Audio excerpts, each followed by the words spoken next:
Hello viewers, स्वागत है आपका आरजी के हिस्टोरिक पॉइंट पर। मैं खान राज इस वीडियो में आपके साथ हाजिर है एक इंपॉर्टेंट इंटरनेशनल ग्रुप G7 को लेकर के। इस वीडियो में हम बात करेंगे G7 क्या है, इसकी हिस्ट्री और एस्टेब्लिशमेंट जानेंगे, इसके मेंबर्स, इंपॉर्टेंस, स्ट्रक्चर, वर्किंग और अचीवमेंट्स के बारे में डिटेल में जानेंगे।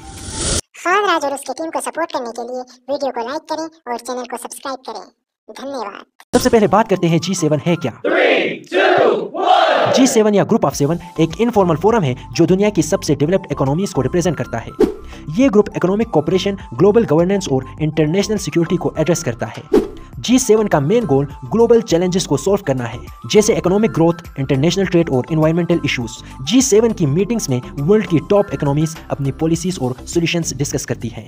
नेक्स्ट बात करते हैं G7 की हिस्ट्री और एस्टेब्लिशमेंट की। G7 का असल में 1970s के दौरान स्टार्ट हुआ था, जब दुनिया में इकोनॉमिक इंस्टेबिलिटी थी, खासकर ऑयल क्राइसिस और ग्लोबल इकोनॉमिक स्लोडाउन के बाद। 1973 के ऑयल क्राइसिस ने वर्ल्ड इकोनॉमीज को बैडली अफेक्ट किया था और इसके बाद मेजरली इंडस्ट्रियलाइज्ड कंट्रीज ने अपने इकोनॉमिक चैलेंजेस को डिस्कस करने और एक कॉमन अप्रोच बनाने के लिए ये फोरम इस्टेब्लिश किया था। फर्स्ट मीटिंग्स की बात करें तो G7 का पहला ऑफिशियल समिट 1975 में फ्रांस में हुआ था। इस मीटिंग में United states, Germany, Japan, Italy, France, United kingdom और कनाडा के लीडर्स शामिल थे।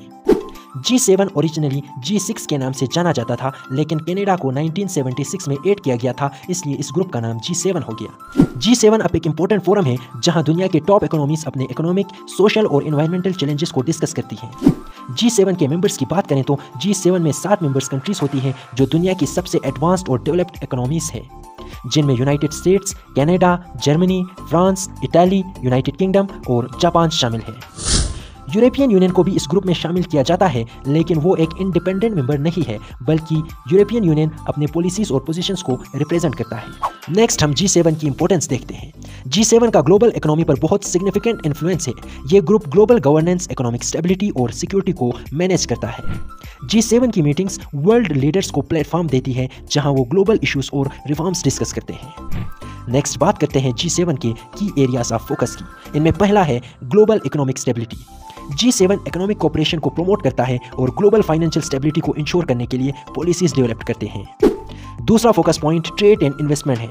G7 फ्री ट्रेड को इनकरेज करता है और इंटरनेशनल ट्रेड बैरियर्स को रिड्यूस करने के लिए इनिशिएटिव्स लेते हैं।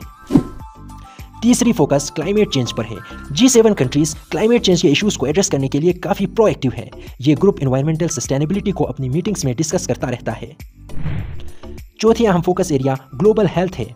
G7 का फोकस ग्लोबल हेल्थ इश्यूज जैसे पैंडेमिक्स, डिजीज कंट्रोल और हेल्थ केयर एक्सेस पर होता है। रिसेंट ईयर्स में G7 ने कोविड-19 रिस्पॉन्स और वैक्सीन डिस्ट्रीब्यूशन पर भी फोकस किया है। पांचवी अहम focus area international security and conflict revolution है।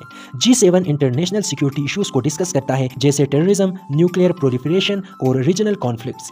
ये ग्रुप पीस कीपिंग एफर्ट्स और ग्लोबल सिक्योरिटी रिफॉर्म्स को प्रमोट करता है, लेकिन सिर्फ तब तक जब तक उनका अपना मफाद हो। जहां पे उनको अपना मफाद नजर नहीं आता, वहां पे ये नहीं देखता कि कोई पीस है या कुछ और, बल्कि जंग करवा देता है, वार करवा देता है, क्राइम्स करवा देता है। खैर, इसके अलावा डेवलपमेंट असिस्टेंस भी एक अहम फोकस पॉइंट है।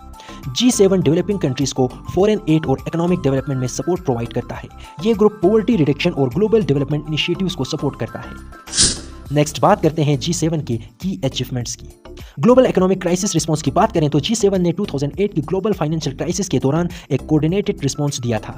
G7 कंट्रीज ने इकोनॉमिक स्टिमुलस पैकेजेस और बेलआउट्स अप्रूव किए थे ताकि ग्लोबल इकोनॉमी को स्टेबलाइज किया जा सके। Paris agreement on climate change की बात हो तो G7 कंट्रीज ने पेरिस एग्रीमेंट को इंडोर्स किया था, जो ग्लोबल वार्मिंग को 2 डिग्री सेल्सियस तक लिमिट करने का गोल रखता है।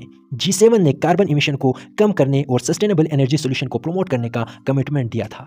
इसी तरह डेब्ट रिलीफ फॉर डेवलपिंग कंट्रीज की बात करें तो G7 ने कई डेवलपिंग कंट्रीज के लिए डेब्ट रिलीफ इनिशिएटिव्स लॉन्च किए, जिसमें अफ्रीका की कंट्रीज को इकोनॉमिक सपोर्ट दिया गया। इसके अलावा G7 ने ग्लोबल हेल्थ पैंडेमिक्स जैसे कोविड-19 के दौरान इंटरनेशनल रिस्पांस को कोऑर्डिनेट किया और वैक्सीन डिस्ट्रीब्यूशन को इंश्योर किया। इसी तरह G7 ने यूनाइटेड नेशंस, वर्ल्ड बैंक और IMF जैसे इंटरनेशनल ऑर्गेनाइजेशंस को सपोर्ट किया ताकि वो ग्लोबल इकोनॉमिक और डेवलपमेंट गोल्स को अचीव कर सके। G7 की क्रिटिसिज्म और चैलेंजेस की बात करें तो पहला है रिप्रेजेंटेशन इश्यूज। G7 को क्रिटिसाइज किया गया है कि ये सिर्फ डेवलप्ड कंट्रीज का ग्रुप है और डेवलपिंग कंट्रीज को इसमें रिप्रेजेंटेशन नहीं मिलती। G7 की पॉलिसीज कभी कभी ग्लोबल साउथ के नीड्स को इग्नोर कर देती है। दूसरे नंबर पर है इनइक्वलिटी। G7 कंट्रीज में इकोनॉमिक इनइक्वलिटी बहुत ज़्यादा है और कभी कभी ग्रुप अपने इंटरनल इकोनॉमिक डिस्पैरिटीज़ को एड्रेस करने में सक्सेसफुल नहीं होता। तीसरे नंबर पर क्लाइमेट चेंज इनिशिएटिव्स पर क्रिटिसिज्म होता है। G7 कंट्रीज का क्लाइमेट चेंज पर कमिटमेंट जरूर होता है, लेकिन कुछ क्रिटिक्स कहते हैं कि ये कंट्रीज अपने कार्बन एमिशंस को सिग्निफिकेंटली रिड्यूस करने में फेल हो रहे हैं, तो ये बाकी दुनिया को क्या समझाएंगे। इसी तरह जियोपॉलिटिकल कॉन्फ्लिक्ट्स भी एक अहम चैलेंज है। G7 की डिस्कशंस कभी कभी जियोपॉलिटिकल टेंशंस जैसे यूएस चाइना ट्रेड वार और रशिया यूक्रेन कॉन्फ्लिक्ट को हैंडल करने में स्ट्रगल करती है। ये पॉलिटिकल डिफरेंसेस कभी कभी इकोनॉमिक कोऑपरेशन को अफेक्ट करते हैं। नेक्स्ट हम बात करते हैं G7 का स्ट्रक्चर और वर्किंग की। G7 का स्ट्रक्चर काफ़ी इनफॉर्मल है और कोई प्रोमिनेंट सेक्रेटेरिएट या हेडक्वार्टर नहीं होता। हर साल G7 का समिट होता है जिसमें मेंबर कंट्रीज़ के लीडर्स मिलते हैं। ये समिट्स किसी भी G7 मेंबर कंट्री में हो सकता है और हर साल एक मेंबर कंट्री प्रेसिडेंसी हैंडल करती है। प्रेसिडेंसी की बात करें तो G7 की प्रेसिडेंसी हर साल एक मेंबर कंट्री को मिलती है और ये कंट्री नेक्स्ट समिट को ऑर्गेनाइज करने का रिस्पॉन्सिबिलिटी उठाती है। प्रेसिडेंसी को अपने टाइम पीरियड में इकोनॉमिक और ग्लोबल पॉलिसी एजेंडा को शेप करना होता है। समिट्स मीटिंग की बात हो तो G7 समिट्स में लीडर्स, मिनिस्टर्स और एडवाइजर्स पार्टिसिपेट करते हैं। मीटिंग्स में पॉलिसी डिस्कशंस, इकोनॉमिक रिफॉर्म्स और इंटरनेशनल कोऑपरेशन पर फोकस होता है। वर्किंग ग्रुप्स की बात करें तो G7 में कई वर्किंग ग्रुप्स होते हैं जो स्पेसिफिक इश्यूज पर वर्क करते हैं।